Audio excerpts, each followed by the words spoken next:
నిషేధిత జాబితా లోగుట్టు బయటపడింది. కాంగ్రెస్ సర్కారు అసలు బండారం బద్దలయ్యింది. రాష్ట్రమంతా 22A పడగనీడలోనే ఉన్నది.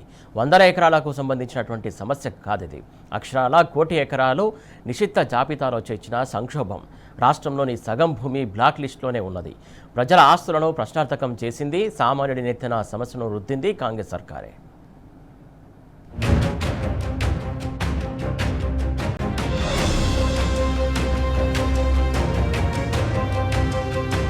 నిషేధిత భూములపై కాంగ్రెస్ సర్కార్ బండారం బయటపడింది.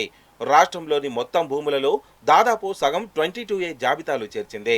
రేవంత్ ప్రభుత్వం గొప్పగా చెప్పుకుంటున్న భూభారతి లెక్క ప్రకారమే నిషేధిత జాబితాలో ఉన్న భూమి అక్షరాల 1 కోటి ఎకరాలపైనే. ఇది స్వయంగా రెవెన్యూ శాఖ మంత్రి పొంగులేటి శ్రీనివాసరెడ్డి చెప్పిన లెక్క.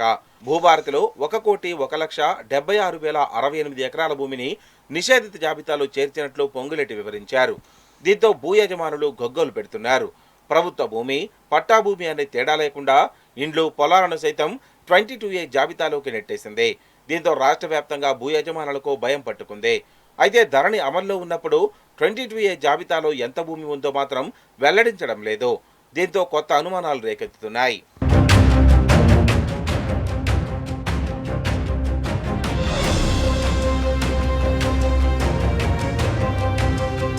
భూభారతి పోర్టల్ ప్రకారం రాష్ట్రంలోని మొత్తం భూమి 2,49,97,312 ఎకరాలు ఉన్నట్లు మంత్రి పొంగులేటి శ్రీనివాసరెడ్డి తెలిపారు. వీటిలో 1,76,068 ఎకరాలు నిషేధిత జాబితాలో ఉన్నాయని తెలిపారు. అంటే మొత్తం భూమిలో దాదాపు 41% విస్తీర్ణంపై నిషేధం విధించడం ఆందోళన కలిగిస్తోంది. ఇందులో ప్రభుత్వ, అటవీ, అసైన్డ్, చెరువు, శిఖం, దేవాదాయ భూములు, రోడ్లు, ఇతర భూములు ఉన్నాయి. వీటితో పాటు 3,73,524 ఎకరాలు వ్యవసాయ భూమి కూడా నిషేధిత జాబితాలో ఉన్నట్లు పొంగులేటి వెల్లడించారు. దీన్ని బట్టి 22A జాబితా 97% సవ్యంగా ఉందని మంత్రి స్వయంగా ప్రకటించారన్నమాట.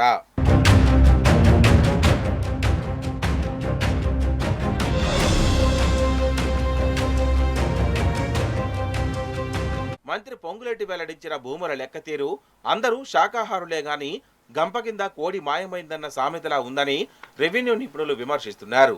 గణాంకాల్లో ప్రభుత్వ, ఇతర భూములుగా చెప్తున్న భూముల్లో రికార్డుల పరంగా క్షేత్రస్థాయిలో పరిస్థితి భిన్నంగా ఉందని రెవెన్యూ అధికారులు చెబుతున్నారు.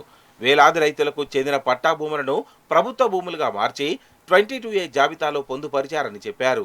భూభారతిలోని నిషేధిత జాబితాలో అటవీ, అసైన్డ్, ప్రభుత్వ, చెరువు, శిఖం, దేవాదాయ భూములు, రోడ్లు ఉంటే 22A జాబితాలో ఎలాంటి తప్పులు జరగలేదన్నట్టే కదా అని అంటున్నారు.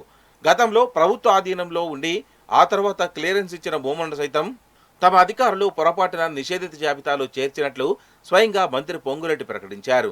మళ్లీ సోమవారం వెల్లడించిన నిషేధిత భూముల జాబితాలో మొత్తం ప్రభుత్వ భూములనే ఎందుకు చూపించారనే అనుమానాలు వ్యక్తమవుతున్నాయి.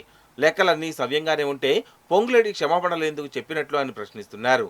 దీన్ని బట్టే ప్రభుత్వం వాస్తవాలను దాచి తప్పుడు లెక్కలు చెప్తోందని ఆరోపణలు వెల్లువెత్తుతున్నాయి. మంత్రి చెప్పిన 1 కోటి ఎకరాల నిషేధిత జాబితాలో క్లియరెన్స్ ఇచ్చిన భూములు ఎన్ని ఉన్నాయో అనే చర్చ జరుగుతోంది.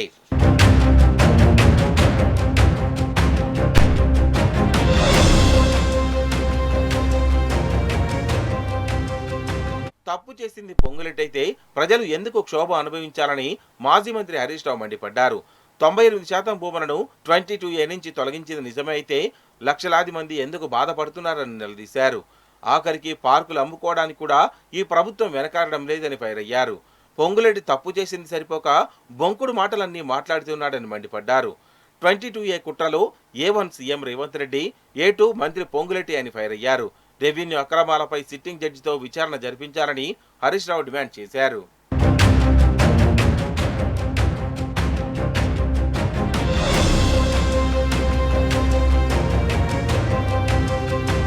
A జాబితా వివాదం మొదలైనప్పటి నుంచి ప్రభుత్వ పెద్దలపై పెద్ద ఎత్తున ఆరోపణలు వెల్లువెత్తుతున్నాయి. ప్రభుత్వ పెద్దలు భారీ మొత్తంలో భూములను కాజేసేందుకే నిషేధిత భూతాన్ని తెరపైకి తీసుకొచ్చారని ప్రచారం జరుగుతోంది. ఇప్పుడు ప్రభుత్వం తీరు దీనికి బలం చేకూరుస్తుందని చెప్తున్నారు. ప్రస్తుతం భూభారతిలో నిషేధిత భూములు ఎన్ని రకాలు ఉన్నాయో మాత్రమే వెల్లడించారు. కానీ గతంలో ధరణి అమల్లో ఉన్నప్పుడు లెక్కలను దాచడం గమనార్హం. గతంలో ఎన్ని ఎకరాలు ఉన్నాయో తెలిస్తే ఇప్పుడు భూభారతిలో ఉన్న లెక్కలతో పోల్చవచ్చు. తద్వారా జాబితా పెరిగిందో తగ్గిందో తెలుస్తుంది. కాంగ్రెస్ ప్రభుత్వం భూభారతిలో అదనంగా ఎన్ని లక్షల ఎకరాలను 22A జాబితాలో చేర్చిందో తేలుతుంది. కానీ ధరణిలో భూముల లెక్కలను బహిర్గతం చేయకుండా భూభారతిలోని గణాంకాలను మాత్రమే బయటపెట్టడం వెనుక ప్రభుత్వ పెద్దల కుట్ర దాగి ఉందని అభిప్రాయాలు వ్యక్తమవుతున్నాయి.